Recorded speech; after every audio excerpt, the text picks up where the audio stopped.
নমস্কার বন্ধুরা, আমি সুজাতা। আমার রান্নাঘরে সবাইকে স্বাগত।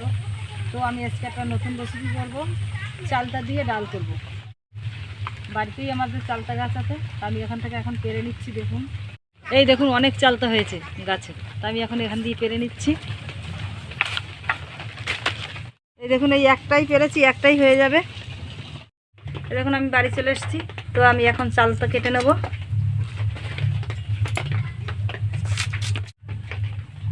চালতাটা একটু বিজল বিজল হয়, তা কাটতে মানে একটু অসুবিধা হতে পারে। আস্তে আস্তে কাটবেন, যারা কাটবেন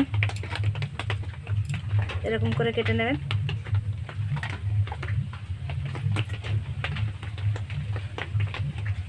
হাত থেকে ফসকিয়ে যাচ্ছে।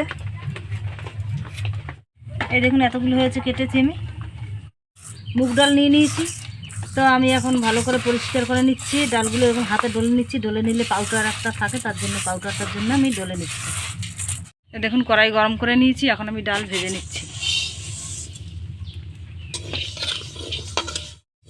দেখুন ডাল ভাজা হয়ে গেছে, আমি এখন জল দিয়ে দেবো।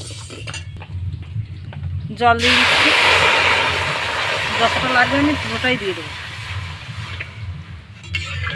এই দেখুন সিদ্ধ হবে, আর এই জলে এইটাই আমার ডাল হয়ে যাবে। এই দেখুন ডালও অনেকটা সিদ্ধ হয়ে এসছে। এখন আমি লঙ্কা চিড়ে নিয়েছি, লঙ্কা চিড়ে দিয়ে দিচ্ছি।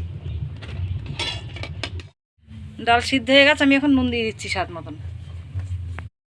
চালটা কেটে আমি ধুয়ে নিয়েছি, দিয়ে দিচ্ছি ডালের ভিতরে। হলুদ দিয়ে দিচ্ছি আমি।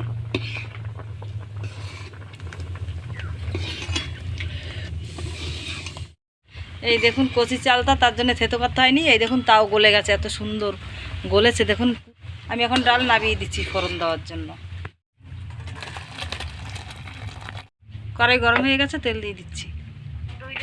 শুকনো লঙ্কা ভেঙে আর সর্ষে দিয়ে দিচ্ছি। এখন আবার একটু ডলে দিচ্ছি, সর্ষেগুলো ভেঙে দিলে ভালো হয়। এই দেখুন ভাজা হয়ে গেছে লাল করে। আমি লঙ্কার তেল এইভাবে আমি দিয়ে নেবো ডালে। আবার দিয়ে দিচ্ছি ঢেলে।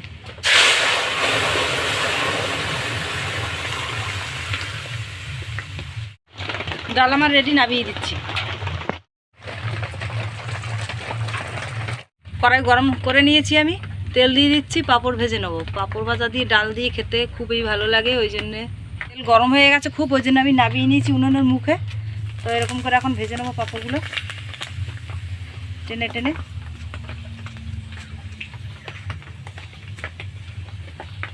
এই দেখুন চালতা দিয়ে ডাল, আর এদিকে পাঁপড় ভেজেছি।